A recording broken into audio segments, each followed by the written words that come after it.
Hello guys, ఈరోజు అయితే రామాలయం ప్రతిష్టాపనకైతే వెళ్తున్నాం. వర్షం పడుతుందని అనుకున్నా కానీ క్లౌడీగా ఉండే, కానీ వర్షం పడలేదు. సో టెంపుల్కి అయితే స్టార్ట్ అయిపోయినాం.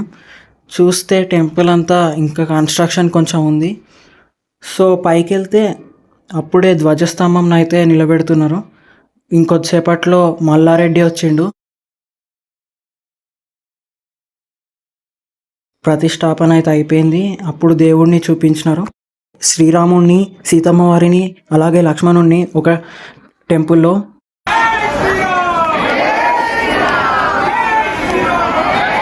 మనకి ఇక్కడ హనుమాన్ దేవుడు కూడా ఉన్నాడు, కాబట్టి మనం హనుమాన్ దేవుడిని కూడా దర్శించుకోవచ్చు.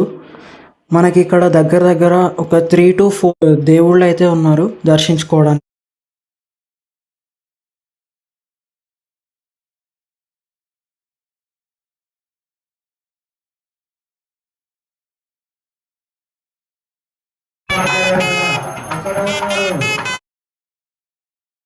శివాలయం పక్కనే అమ్మవారి గుడి కూడా ఉంది.